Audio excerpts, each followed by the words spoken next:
साथियों, दो विपरीत, दो द्वंद्वपूर्ण स्थितियों का जो समन्वय हमें शिव में नजर आता है वो अन्यत्र कहीं नजर नहीं आता। आप स्वयं देखिए कि सिर पर उन्होंने चंद्रमा जो कि शीतल है उसको धारण किया है, परंतु इसके साथ ही वो गले में क्या धारण करते हैं? नाग वो धारण करते हैं।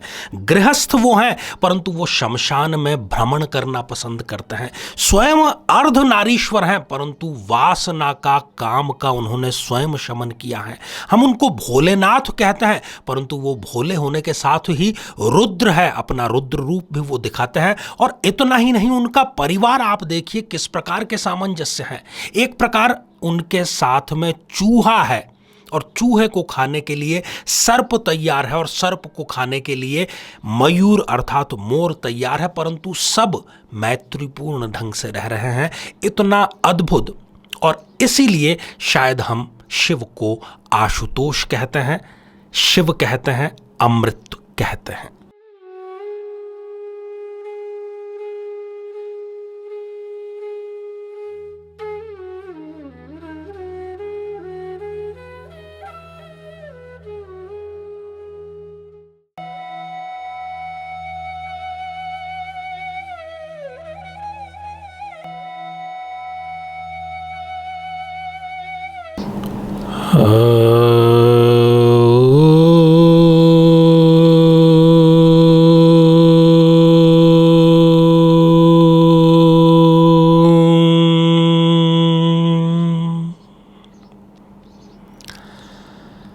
मेरे बहुत ही प्रिय और बेहद सम्मानित साथियों, हृदय की असीम गहराइयों से अभिनंदन, बहुत बहुत हार्दिक स्वागत।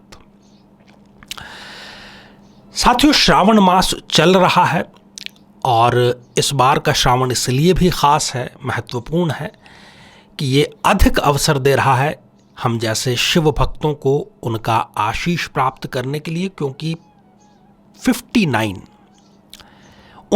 दिनों का इस बार का श्रावण है, अधिक मास के चलते हुए।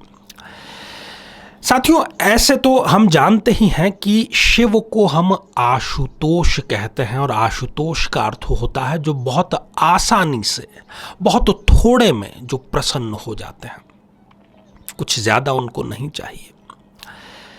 आज हम चर्चा करेंगे कि ऐसे कौन से 5 तरीके हैं, ऐसी कौन सी 5 अभिषेक की वस्तुएं हैं, ऐसे कौन से 5 पुष्प या वनस्पति हैं जो आप समर्पित यदि महादेव शिव को करें तो वो आपको एक निश्चित आशीर्वाद, एक निश्चित वरदान अवश्य दे देते हैं। शिव परिवार की यदि हम बात करते हैं, शिवत्व की यदि हम बात करते हैं, तो वो द्वंद्व में सामंजस्य की स्थिति उत्पन्न करते हैं। सामान्यतः ऐसी वस्तुएं जो कि शायद एक दूसरे के साथ में थोड़ी देर भी नहीं टिक पाती, वो शिव परिवार में आपको एक दूसरे के साथ में बहुत प्रेम पूर्वक, बहुत सामंजस्यपूर्ण स्थिति में गुजर बसर करते हुए नजर आ जाते हैं। शिव अपने मस्तक पर चंद्रमा धारण किए हुए हैं, चंद्रमा जो कि शीतल है, और ठीक इसके विपरीत स्थिति आप देखिए कि वो अपने गले में नाग जो कि विष को धारण किए हुए है। चंद्रमा अमृत होता है और दूसरी तरफ विष, दोनों एक साथ में, विपरीत अस्तित्व का सामंजस्य। शिव जो कि स्वयं गृहस्थ हैं, और गृहस्थ को प्रायः शमशान से दूर ही देखा जाता है कि वैसे भी शमशान को जो शहर की मुख्य भूमि होती है उससे दूर स्थापित किया जाता है, परंतु शिव शमशान में भी अपनी स्थिति पूरे प्रभुत्व के सामने स्थापित किए हुए हैं। तो गृहस्थ और इसके विपरीत शमशान। आप उनका चित्र अर्धनारीश्वर का देखेंगे तो एक ही समय में वो स्त्री और पुरुष दोनों का सम्मिलन कर रहे हैं। और आपको पता होना चाहिए कि उन्होंने वासना का अर्थात कामना का, कामदेव का शमन किया है। दोनों विपरीत स्थितियां हैं साथियों। हम शिव को भोलेनाथ कहते हैं और साथ ही हम कहते हैं कि वो प्रलयंकारी हैं, रुद्र हैं। भोले और रुद्र दोनों विपरीत स्थितियां हैं। यदि आप उनके परिवार पर दृष्टिपात करें तो उनके सुपुत्र श्री गणेश का वाहन मूषक है, चूहा है, और चूहे का परम शत्रु सर्प है, उसको खाने को तत्पर है, उसको स्वयं शिव अपने गले में धारण किए हुए हैं। और उनके जो दूसरे सुपुत्र हैं उनका वाहन है मयूर अर्थात मोर, और मोर जो है वो सर्प का परम शत्रु है। तो आप देखिए कि किस प्रकार से ये सांकेतिक ही सही विपरीत के द्वंद्व के समन्वय का एक अद्भुत चित्रण शिव में, शिवत्व में, शिव परिवार में हमें देखने को मिलता है। साथियों, अभी सबसे पहले चूंकि कई इस प्रकार के प्रश्न भी आए थे, तो अभिषेक के माध्यम से, केवल अभिषेक के माध्यम से नियमित रहें तो अच्छा, नहीं तो वैसे ही शिव आशुतोष तो हैं ही। थोड़े अभिषेक से भी आपको बहुत बड़ा वो वरदान और आशीर्वाद प्रदान कर सकते हैं, और इसके पीछे विज्ञान है। अभिषेक की 5 वस्तुएं मैं आपको आज बतलाने जा रहा हूं। सबसे पहला दुग्ध अभिषेक, बड़ा ही सामान्य है, सभी लोग करते हैं। तो यदि आप विद्यार्थी हैं, अपने एकेडमिक में, अपनी यूनिवर्सिटी में या अपने कॉम्पिटिटिव एग्जामिनेशन में आप चाहते हैं कि सही समय पर सही बातें आपको याद आ जाएं ताकि आप उसको उत्तर पुस्तिका में लिख सकें, दूध का अभिषेक आपको महादेव शिव पर नियमित रूप से करना चाहिए। साथियों, दूध क्यों? दूध अपने आप में एक संपूर्ण आहार माना गया है, स्मृति में वृद्धि करने वाला, बल में, तेज में, ओज में वृद्धि करने वाला माना गया है।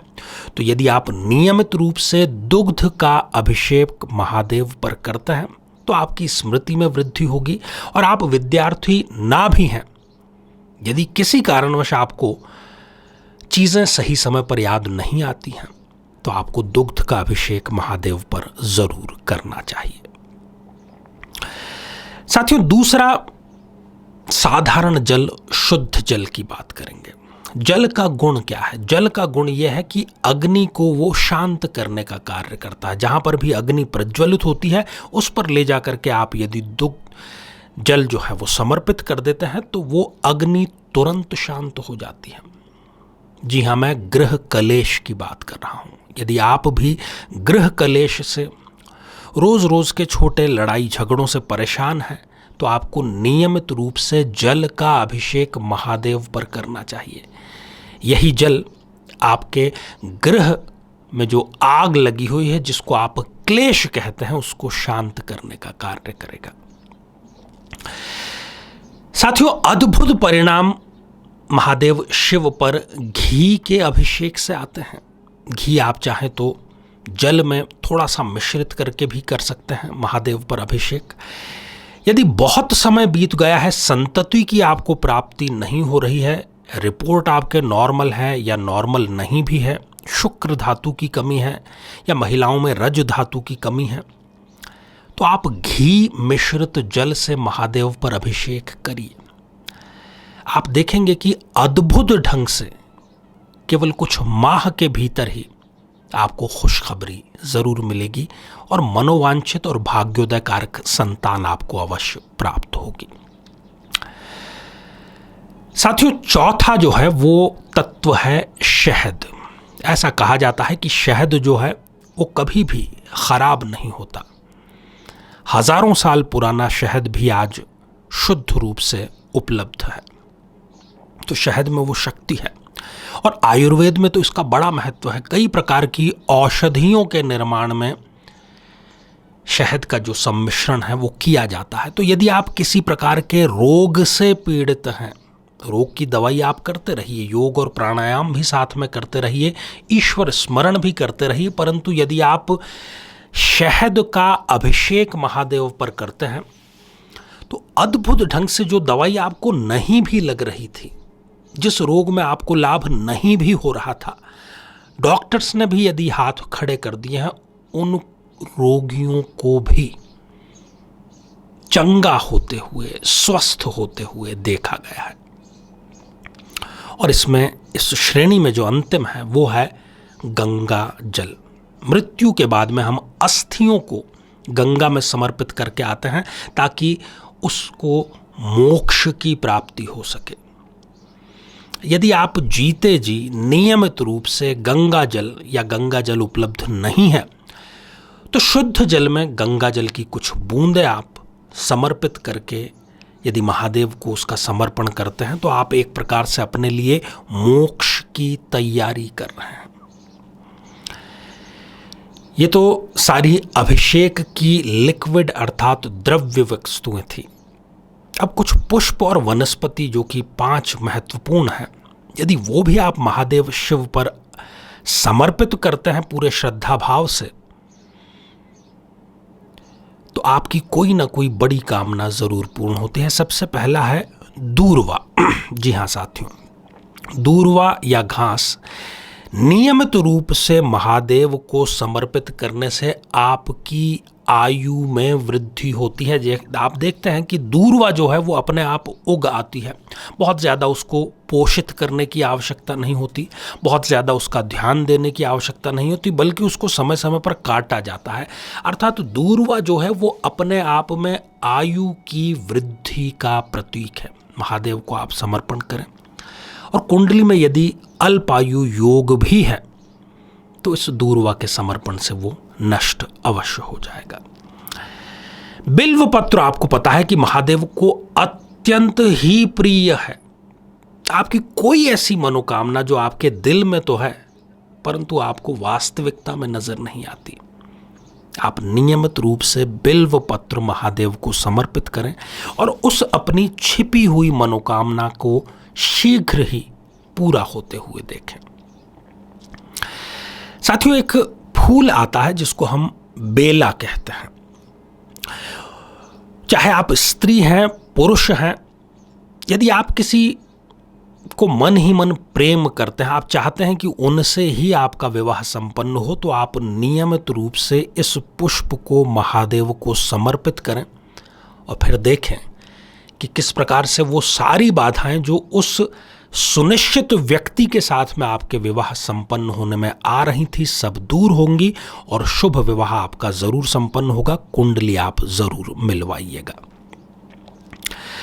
साथियों, एक पौधा आता है जिसको हम हार सिंगार कहते हैं और हार सिंगार का भी बड़ा महत्व है। इसके जो पुष्प हैं, जो फूल हैं, यदि आप भौतिक सुख, संपत्ति, वाहन, घर इनकी इच्छा करते हैं तो महादेव को आप नियमित रूप से हार सिंगार के जो पुष्प हैं वो समर्पित करें। और अंत में यदि आपको शांति चाहिए, मोक्ष की भी हमने चर्चा की, परंतु शांति जीते जी यदि आपको चाहिए, आप चाहते हैं कि आपका मन शांत रहे, आपकी इंद्रियां शांत रहें, तो आपको तुलसी दल, जी हाँ तुलसी के जो पत्र हैं वो महादेव को नियमित रूप से समर्पित जरूर करने चाहिए। तो साथियों, ये थे 5 वो वरदान। आप चाहें तो अभिषेक के माध्यम से या आप चाहें तो पुष्प या वनस्पति के माध्यम से महादेव से सहर्ष बहुत आसानी से प्राप्त कर सकते हैं। तो आज के लिए केवल इतना ही, और इसी मंगल कामना के साथ में कि आप सभी स्वस्थ, समृद्ध और शांतिपूर्वक जीवन व्यतीत करें। नमस्कार।